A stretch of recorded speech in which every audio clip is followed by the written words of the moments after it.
Hi everyone, welcome to study word classes. So friends, आज हम लोग सीडीपी पैडागोजी के क्वेश्चन डिस्कस करने वाले हैं। ये क्लास डेली 3 बजे मिल रही है और जो एग्ज़ाम का आपका 14 दिसंबर को होने वाला है, साथ ही जो है कुछ अभ्यर्थियों का 15 दिसंबर को भी एग्ज़ाम होगा। तो उसकी तैयारी के लिए हम लोग प्रीवियस के क्वेश्चन की प्रैक्टिस कर रहे हैं डेली 3 बजे। प्ले लिस्ट बनाई हुई है, आपको सारी क्लासेस मिल जाएंगी, तो जाकर आप लोग ज्वाइन कर सकते हैं। तो चलिए फिर आज की क्लास को कंटिन्यू करते हैं। आज हम लोग सीडीपी पैडागोजी के क्वेश्चन डिस्कस करने वाले हैं। आज का पहला क्वेश्चन है जिसमें पूछा गया है कि अनेक स्थितियों में विकास के विभिन्न क्षेत्र मानवीय क्षमताओं की व्याख्या करने में परस्पर प्रतिच्छेद करते हैं। तथापि जो है विकास का कौन सा क्षेत्र प्रत्यक्ष रूप से भौतिक यानी बौद्धिक योग्यताओं जैसे कि समस्या समाधान, समालोचनात्मक चिंतन और तार्किकता की स्पष्टतया चर्चा करता है। तो कौन सा राइट ऑप्शन होगा, यानी शारीरिक है या गत्यात्मक है या फिर सामाजिक है या फिर संज्ञानात्मक है। तो यहाँ पर राइट आंसर कौन सा हो जाएगा।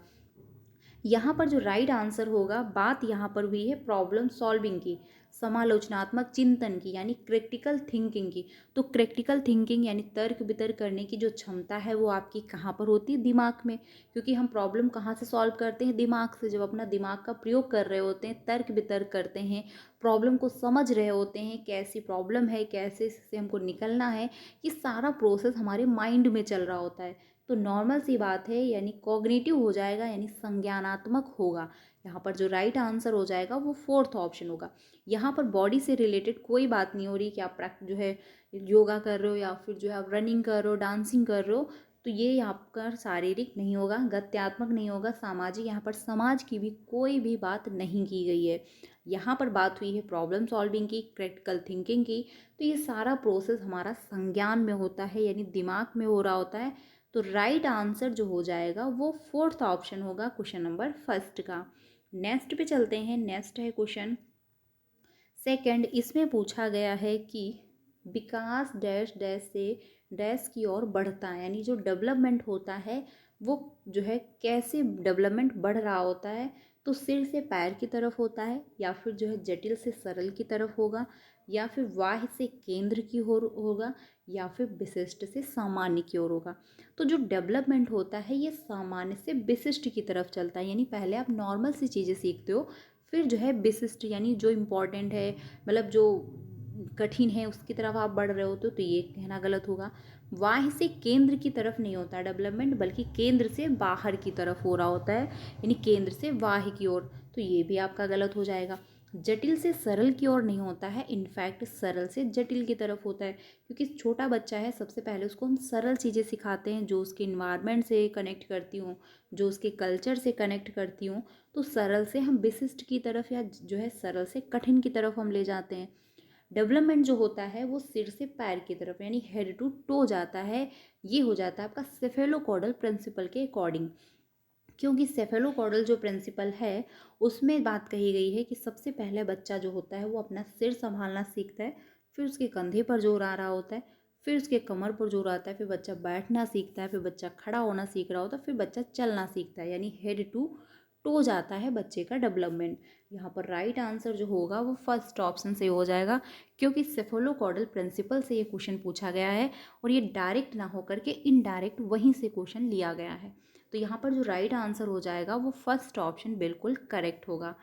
नेक्स्ट पे चलते हैं। अगला है क्वेश्चन नंबर थर्ड, जिसमें पूछा गया है कि प्रारंभिक बाल्यावस्था के दौरान डैश डैश सामाजिकरण का प्राथमिक कारक है और डैश डैश सामाजिकरण का द्वितीय कारक है। यानी कि जो प्रारंभिक बाल्यावस्था यानी स्टार्टिंग के जो कुछ दौर होते हैं, जैसे बाल्यावस्था हो गया, इन्फेंसी हो गया, तो इसमें बच्चा जो तौर तरीके सीखता है, यानी हमारा रहन सहन कैसा है, हम कैसे हमको खाना खाना है, कैसे हमको जानना है, कौन से कपड़े पहनने हैं, कैसे हमको लोगों से बात करनी, कैसे रहना है। तो ये सारे जो तौर तरीके होते हैं, ये बच्चा जो है प्रारंभिक दौर पर जो है उसका जो सोशलाइजेशन हो रहा होता है वो कैसे होता है, और साथ ही सेकंड एजेंसी जो है वो कैसी है। तो नॉर्मल सी बात है, फर्स्ट एजेंसी यानी प्राथमिक कारक जो होता है वो आपका फैमिली होता है। तो बात यहाँ पर हुई है प्राथमिक यानी फर्स्ट कारक यानी जो है फर्स्ट एजेंसी की। तो नॉर्मल सी बात है, पहले होगा परिवार, ठीक है, उसके बाद जो है सेकंड एजेंसी पूछा है, तो सेकंड एजेंसी जहाँ पर परिवार है उसके बाद हो जाएगा सेकंड एजेंसी में आ जाता है विद्यालय, क्योंकि सेकंड यानी जो है समाजीकरण का द्वितीय जो कारक होता है वो विद्यालय होता है, क्योंकि सबसे पहले बच्चा परिवार में आता है, परिवार के लोगों से कनेक्ट होता है, पेरेंट्स हैं, फिर भाई बहन हैं, चाचा चाची हैं, तो उन लोगों से कनेक्ट होता है। देन जो है वो नेबरहुड यानी आसपास के लोगों से कनेक्ट होता है, फिर विद्यालय। विद्यालय हमेशा क्या है, सेकंड एजेंसी ही रहेगा, ये भी ध्यान रखिएगा। और फैमिली जो है वो हमेशा फर्स्ट एजेंसी ही रहेगा, इसमें कोई चेंजमेंट नहीं होगा, ये ध्यान रखना। कोई भी सिचुएशन हो, अगर सोशलाइजेशन का प्रथम कारक पूछा है यानी फर्स्ट एजेंसी पूछा हुआ है, तो हमेशा क्या है, परिवार ही होगा। लेकिन इन केस कभी कभी ऐसा भी होता है कि अगर फैमिली ऑप्शन में ना दिया हो, ना गिवन हो, तो आप जो है नेबरहुड के साथ भी जा सकते हो, क्योंकि परिवार के बाद हम क्या है, बच्चा परिवार के बाद जो है आसपास के लोगों के ही संपर्क में आता है। तो अगर ऑप्शन में फैमिली नहीं दिया गया है और फर्स्ट एजेंसी पूछ लिया गया है, तो आप नेबरहुड के साथ भी जा सकते हो। लेकिन फैमिली जो है वो हमेशा फर्स्ट रहेगी एजेंसी, और विद्यालय जो है हमेशा सेकंड एजेंसी ही रहेगा। सोशल मीडिया जो है ये सेकंड एजेंसी है, क्योंकि सोशल मीडिया से माना कि आज के दौर पर हम बहुत कुछ सीख रहे हैं, लेकिन सबसे फर्स्ट जो इफ़ेक्ट पड़ता है वो हमारा फैमिली का पड़ता है, देन हम सोशल मीडिया से जुड़ रहे होते हैं। ये तो नहीं कि कोई बच्चा जन्म लेते ही वो सोशल मीडिया पे जो है सोशल मीडिया से ही रहन सहन अपना बातचीत करने का तरीका सीख रहा हो, ऐसा तो पॉसिबल नहीं है। तो यहाँ पर जो राइट आंसर हो जाएगा वो थर्ड ऑप्शन होगा, ठीक है। सीक्वेंस में अगर पूछा जाए तो सीक्वेंस में ही आपको ऑप्शन क्लिक करना है, ये भी ध्यान रखिएगा, क्योंकि यहाँ पर आप देख सकते हो घुमाने के लिए जो है विद्यालय पहले दे दिया गया है और परिवार बाद में दिया गया है। अब यहाँ पर आप जल्दी जल्दी में अगर कर दोगे क्वेश्चन तो आंसर गलत हो जाएगा, क्योंकि समाजीकरण का अगर आप ये नहीं देखोगे कि पहले प्रथम एजेंसी पूछा है कि सेकेंड एजेंसी, तो आप जो है सेकेंड के साथ भी जाओगे, यानी 100 में जो है वो 10% ऐसे जो है पर्सन भी होंगे जो फर्स्ट जो है सेकंड के साथ भी जा सकते हैं, अगर उन्होंने ध्यान नहीं दिया, ठीक है। तो क्वेश्चन आता हुआ भी गलत हो सकता है, और सीटेड ऐसे क्वेश्चन बहुत देता है, ऐसे ऑप्शन भी बहुत देगा जिसमें आपको लगेगा कि बहुत सिमिलर होंगे, कि फर्स्ट सही है सेकंड सही है। अब उसमें आपको चूज़ करना होता है कि कौन सा बेस्ट है जो हमको 1 नंबर देगा। तो इसीलिए सीटेड की प्रैक्टिस करने के लिए प्रीवियस के क्वेश्चन से ही प्रैक्टिस की जाती है। रीज़न ये है कि लैंग्वेज आपको समझ में आएगी, एग्ज़ाम का पैटर्न समझ में आएगा कि कैसे पेपर जो है अटेंड करना है और कैसे पेपर के क्वेश्चन पूछे जा रहे हैं। यहाँ पर जो राइट आंसर हो जाएगा वो थर्ड ऑप्शन बिल्कुल करेक्ट होगा। नेक्स्ट पे चलते हैं, अगला है क्वेश्चन नंबर 4, जिसमें पूछा गया है कि जीन पियाजे के सिद्धांत के अनुसार अगर एक स्कीम जो है संतुष्ट परिणाम नहीं दे रहा है तो डैश डैश उत्पन्न होगा। यानी कि जो एक स्कीमा है अकॉर्डिंग टू जीन पियाजे, तो अगर वो सही से संतुष्ट परिणाम नहीं दे रहा है यानी सही से रिजल्ट नहीं दे पा रहा है, तो क्या उत्पन्न होगा। मान के चलिए आप जो है कुछ भी टाइप कर रहे हो या फिर कोई भी आप क्वेश्चन सॉल्व कर रहे हो, अब वहाँ पर आप सही से उसका आंसर नहीं निकल पा रहे हो, बार बार आप रिपीट करते जा रहे हो, तो क्या होगा, आपको अच्छा फील होगा या फिर असंतुलन हो जाएगा, या फिर अनुकरण कर लोगे, आप कॉपी करोगे, या फिर संरक्षण हो जाएगा, या फिर विकास का समीपस्थ क्षेत्र यानी कि जोन ऑफ प्रॉक्सिमल डेवलपमेंट यानी ZPD होगा। तो यहाँ पर कौन सा राइट आंसर होगा, क्वेश्चन नंबर जो है 4, तो 4 का जो राइट आंसर होने वाला है वो सेकंड ऑप्शन जो है हो जाएगा, यानी फोर्थ का सेकंड ऑप्शन होगा असंतुलन, क्योंकि जब सही से रिजल्ट नहीं निकल रहा होगा तो बहुत ज़्यादा असंतुलन होगा, क्योंकि सब जो है डिस्टर्ब हो जाएगा, डिसबैलेंस हो जाएगा, ठीक है। तो असंतुलन जो है उत्पन्न होगा, राइट आंसर जो होगा वो 2 ऑप्शन यहाँ पर बिल्कुल करेक्ट होगा। नेक्स्ट पे चलते हैं, अगला है क्वेश्चन नंबर 5, इसमें पूछा गया है कि जीन पियाजे के संज्ञानात्मक विकास के सिद्धांत के अनुसार बच्चे किस अवस्था से वस्तु स्थायित्व समझना आरंभ कर देते हैं, यानी कौन सी ऐसी जो है अवस्था है जिसमें बच्चों में वस्तु स्थायित्व आ जाता है, यानी ऑब्जेक्ट परमानेंस अचीव होने लगता है। यानी छोटा बच्चा है, अगर वो किसी खिलौने के साथ खेल रहा है तो उसको उस खिलौने को आप हटा दोगे तो उसके लिए वो रोएगा नहीं, लेकिन जब वही बच्चा जिस खिलौने के साथ खेल रहा है उसको अगर आप हटा कर रख रहे हो तो बच्चा उस वस्तु के लिए रोता है। तो ऑब्जेक्ट परमानेंस बच्चे में अचीव हो चुका है, यानी उसको ये पता है कि ये वस्तु जो थी जिसके साथ मैं अभी खेल रहा था ये अभी भी है, पर मेरे सामने नहीं, बट कहीं ना कहीं ये है। तो बच्चे में वस्तु स्थायित्व जो है आ चुका होगा। तो ये नॉर्मल सी बात है। जो है आपका कौन सा हो जाएगा, सेंसरी मोटर स्टेज यानी इन्फेंसी होगा, जिसमें बच्चा जो है 0 से 2 वर्ष की उम्र में होता है। लेकिन स्टार्टिंग के कुछ मंथ यानी आप मान के चलिए 0 से लेकर 6 से 7 मंथ तक बच्चों को वस्तु स्थायित्व बच्चे में अचीव नहीं होता है। लेकिन जो है स्टार्टिंग जो है 8 से 9 मंथ्स के लेकर 2 साल तक, यानी कि बच्चे में 2 साल तक जो है ऑब्जेक्ट परमानेंस अचीव हो चुका होता है। वो अगर किसी खिलौने के साथ खेल रहा है, आप उसको हटा कर रख रहे हो, बच्चा 1 साल का हो चुका है, तो उसके लिए वो रोएगा। ठीक है, तो यहाँ पर जो राइट आंसर हो जाएगा वो फर्स्ट ऑप्शन होगा, यानी बच्चे में वस्तु स्थायित्व जो है आ चुका है। यहाँ पर राइट आंसर जो है वो फर्स्ट ऑप्शन होगा। देखिए इसका ऑप्शन एक ही है और क्वेश्चन 2 तरीके से पूछे जा सकते हैं, क्योंकि स्टार्टिंग के कुछ जो मंथ होते हैं उसमें ऑब्जेक्ट परमानेंस अचीव नहीं होता है, लेकिन लास्ट के कुछ ऐसे मंथ हैं जिसमें ऑब्जेक्ट परमानेंस अचीव हो चुका होता है। तो इसमें राइट आंसर जो है एक ही होगा, बट आपको ये देखना है कि क्या पूछा है, यानी अचीव हो चुका है या फिर अचीव नहीं हुआ है। ठीक है, तो यहाँ पर राइट आंसर जो होगा वो फर्स्ट ऑप्शन बिल्कुल करेक्ट हो जाएगा। नेक्स्ट पे चलते हैं, अगला है क्वेश्चन नंबर 6, जिसमें पूछा गया है कि, यानी कि क्वेश्चन नंबर जो 6 है इसमें पूछा गया है कि रमन के जो है सम्मुख हैंज की दुविधा प्रस्तुत की गई। उसने जो है प्रतिक्रिया व्यक्त की कि हैंज को पैसा नहीं चुराना चाहिए क्योंकि चोरी करना अपराध है और ऐसा करने से समाज में अव्यवस्था पैदा होगी। वर्तमान में रमन नैतिक विकास की किस अवस्था में है, यानी जो कोहलबर्ग की थ्योरी है मॉरल डेवलपमेंट, और उनकी थ्योरी मॉरल डेवलपमेंट पे आधारित, यानी क्या सही और क्या गलत में बच्चा दुविधा में होता है कि क्या सही और क्या गलत है। तो बच्चे से जो है हैंज की जो दुविधा है, इससे ये जो स्टोरी है ये बताई जाती है कि ऐसी ऐसी सिचुएशन थी, तो उसमें हर बच्चा अपने स्तर के अनुसार अपनी राय दे रहा होता है कि हैंज को चोरी कर लेनी चाहिए थी, क्योंकि जो मेडिकल स्टोर वाला था वो भी गलत कर रहा था। तो ऐसे में हर बच्चा अपनी उम्र के अनुसार जो है बताता है कि क्या सही है और क्या गलत है। तो यहाँ पर राइट आंसर कौन सा हो जाएगा क्वेश्चन नंबर 6 का। पहला है आज्ञाकारिता और दंड अभिविन्यास। तो यहाँ पर ये नहीं कहा गया कि उसको चोरी नहीं करनी चाहिए थी क्योंकि चोरी करना पाप है, या फिर वो पकड़ लिया जाता तो उसको पनिशमेंट मिलता, बल्कि ये कहा जा रहा है कि चोरी नहीं करनी चाहिए थी क्योंकि समाज में अव्यवस्था पैदा हो जाएगी। यांत्रिक उद्देश्य अभिविन्यास ये भी आपका नहीं होगा। अच्छा लड़का अच्छी लड़की अभिविन्यास यानी गुड बॉय गुड गर्ल ये भी यहाँ पर नहीं है। यहाँ पर राइट आंसर फोर्थ ऑप्शन होगा कानून एवं व्यवस्था अभिविन्यास, क्योंकि बच्चा जो है कानून एवं व्यवस्था की स्टेज पर है, उसको ये लगता है कि समाज में, यानी हैंज अगर चोरी कर लेता उसको चोरी नहीं करनी चाहिए थी, क्योंकि अगर ऐसा वो करता है तो समाज में अव्यवस्था पैदा होगी। ठीक है, यानी रूल जो है क्रैक होंगे, रूल को जो है तोड़ा जाएगा। तो यहाँ पर राइट आंसर जो है वो फोर्थ ऑप्शन सही हो जाएगा। नेक्स्ट पे चलते हैं, अगला है क्वेश्चन नंबर 7, जिसमें पूछा है कि लेव वाइगोस्की के विचारों के अनुसार निम्न में से कौन सा कथन सही है, यानी अकॉर्डिंग टू वाइगोस्की के अनुसार पूछा गया है कि कौन सा स्टेटमेंट सही है। तो पहला है समाजीकरण जो है पृथक्करण अधिगम जो है में योगदान देता है, तो ये आपका नहीं होगा क्योंकि पृथक्करण आप नहीं करेंगे किसी भी बच्चे को, ना तो उसकी एज के अकॉर्डिंग, ना तो उसकी लर्निंग के अकॉर्डिंग, ना तो उसकी जो है उसके कल्चर के या फिर उसकी लैंग्वेज के अकॉर्डिंग, किसी भी सिचुएशन में आप उसको अलग नहीं करेंगे। बच्चे दूसरों के सहयोग के बिना सर्वाधिक अच्छी तरीके से सीख लेते हैं, तो ये भी कहना गलत हो जाएगा कि बिना हेल्प के जो है वो अच्छे तरीके से सीख लेते हैं।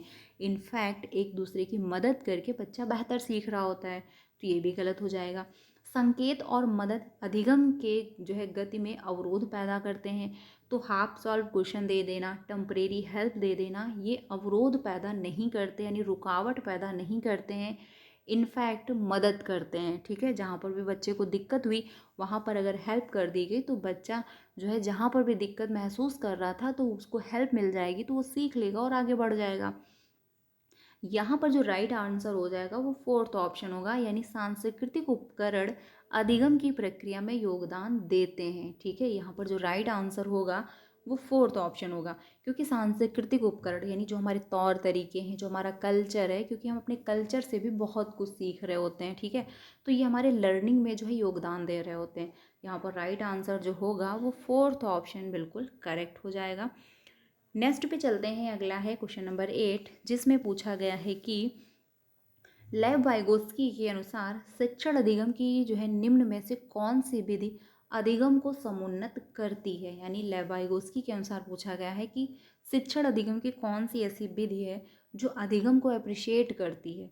तो निष्क्रिय अनुसरण नहीं होगा, क्योंकि अगर निष्क्रिय अनुसरण हो रहा है या फिर निष्क्रिय अनुकरण हो रहा है तो वहाँ पर लर्निंग बेहतर नहीं होगी, क्योंकि आप निष्क्रिय रूप से जो है अनुकरण करते जा रहे हो तो वहाँ पर आप कुछ सीख नहीं रहे हो।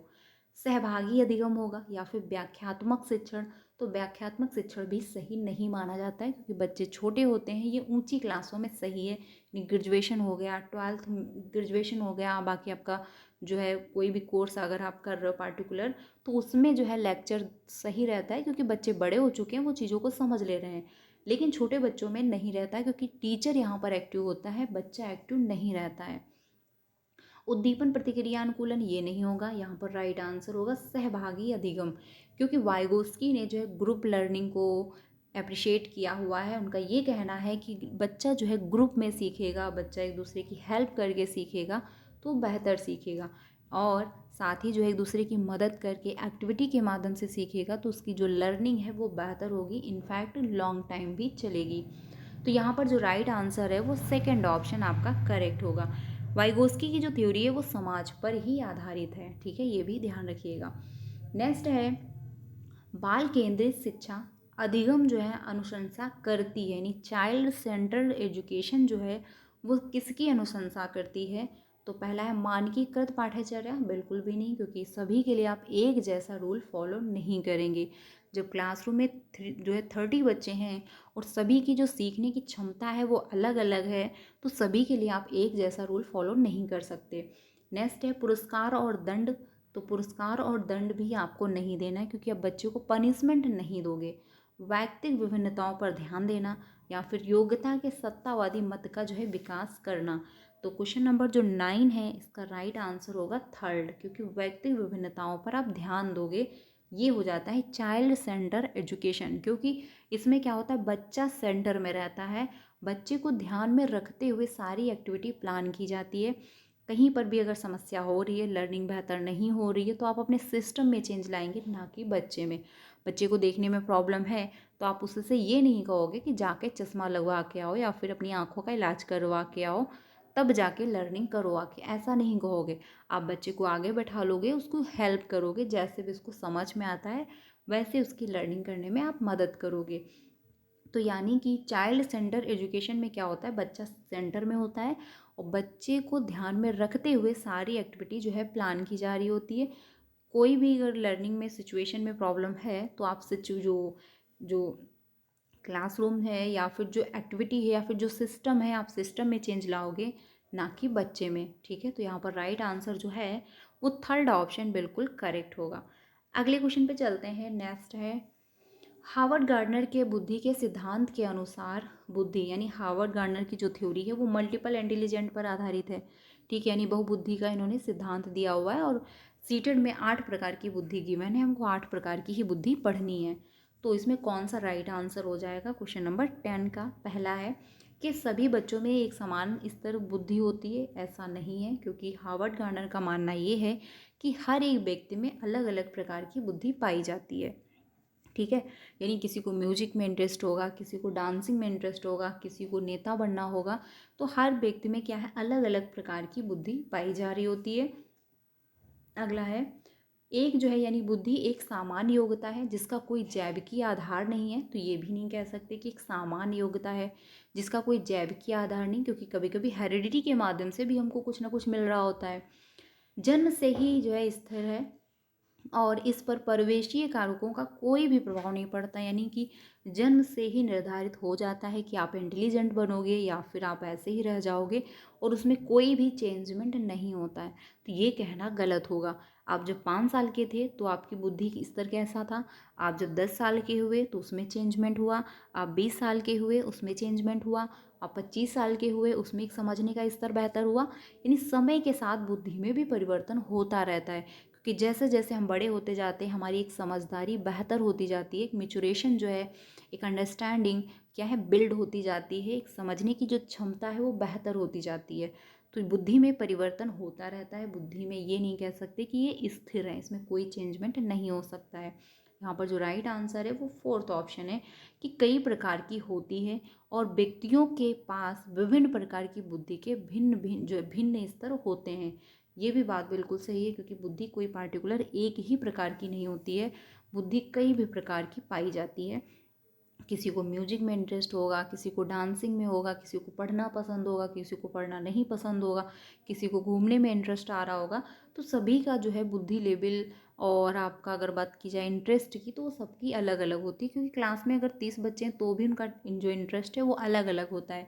किसी को साइंस पसंद आ रही होगी, किसी को मैथ पसंद होगी, किसी को हिंदी सब्जेक्ट पसंद होगी, किसी को एक्टिविटी करना पसंद होगा। तो हर बच्चे में बुद्धि अलग अलग प्रकार की पाई जाती है। तो राइट आंसर जो है वो फोर्थ ऑप्शन यहाँ पर करेक्ट हो जाएगा। नेक्स्ट पे चलते हैं, अगला है आदर्शन और रीज़न का क्वेश्चन दिया गया है 11 में। इसमें पूछा गया है कि अधिगम का जो है सामाजिक रचनावादी सिद्धांत अधिगम प्रक्रिया को सहज सुगम बनाने के लिए कक्षा में मुद्रित जो है समृद्ध परिवेश के सृजन पर बल देता है।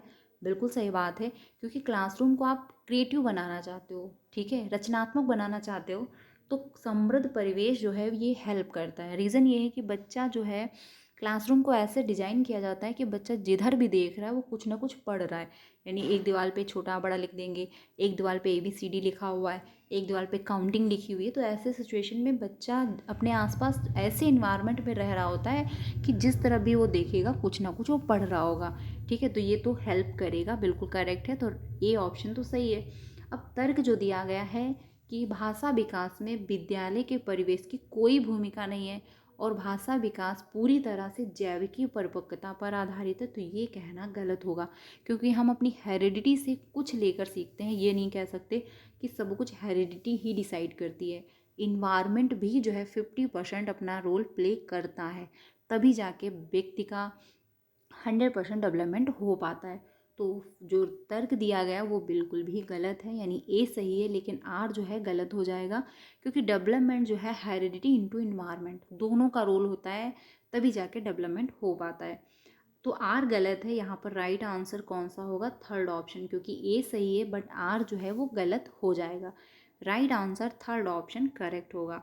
12 पे चलते हैं। क्वेश्चन नंबर 12 है कि लड़के बहुत शक्तिशाली और कठोर होते हैं तथा जो है लड़कियां नर्म और संवेदनशील होती हैं। इस तरह के कथन डैश डैश को बढ़ावा देते हैं। तो जेंडर समानता होगा, या फिर जेंडर समता है, या फिर जेंडर जो है सशक्तिकरण है, या फिर जेंडर रूढ़िवादिता है। तो यहाँ पर कौन सा राइट आंसर होगा ये आपको बताना है। जो 12 क्वेश्चन है इसमें कौन सा राइट आंसर होगा? तो यहाँ पर जो राइट आंसर होगा, बात यहाँ पर हुई है कि जेंडर स्टीरियोटाइप को दर्शाया जा रहा है। बात यहाँ पर कही गई है कि लड़के जो हैं शक्तिशाली और कठोर होते हैं, यानी वही आ गया कि लड़के कभी रोते नहीं मर्द को दर्द नहीं होता। ये काफ़ी डायलॉग चलता है, तो ये कहीं पर पार्टिकुलर लिखा तो नहीं है बुक में कि लड़के रोते नहीं हैं। ये क्या है, जेंडर स्टीरियोटाइप बना है। लड़कियाँ नर्म होती हैं, संवेदनशील होती हैं, काफ़ी सेंसिटिव होती हैं, और उनको यानी काफ़ी कोमल होती हैं, सॉफ्ट होती हैं, वो तुरंत रोने लगती हैं। ये किसी बुक में नहीं लिखा, बट ये समाज ने निर्धारित कर दिया कि लड़के ऐसे होते हैं, लड़कियां ऐसी होती हैं, लड़कियां लेट नाइट घर नहीं आ सकती, लड़कियां ये कपड़े नहीं पहन सकती, लड़कियां हंस नहीं सकती। बहुत सारे रूल समाज ने बना रखे हैं। अब ये कहीं बुक में नहीं लिखा। अगर यहाँ पर जो है एक पक्ष को दूसरे पक्ष से कंपेयर किया जा रहा है, तो ये क्या है, जेंडर स्टीरियोटाइप है। लड़के रोते नहीं, ये कहीं बुक में नहीं लिखा, लड़के भी रो सकते हैं। यहाँ पर राइट आंसर जो होगा वो फोर्थ ऑप्शन होगा, क्योंकि जेंडर स्टीरियोटाइप को यहाँ पर दर्शाया जा रहा है। नेक्स्ट क्वेश्चन पे चलते हैं। अगला है क्वेश्चन नंबर 13। इसमें पूछा है कि बच्चों की स्वीकृत अधिगम शैलियों में व्यक्ति विभिन्नताओं को किस प्रकार से संबोधित नहीं किया जाना चाहिए। तो यानी जो उनकी व्यक्तिगत विभिन्नताएं हैं उसको आप कैसे अप्रिशिएट नहीं करोगे, यानी संबोधित नहीं करोगे। तो पहला है उन्हें बहुविध तरीके से जानकारियाँ प्रस्तुत करके, तो ये ऑप्शन तो सही है, बट यहाँ पर निगेटिव का हमको निगेटिव आंसर देना है।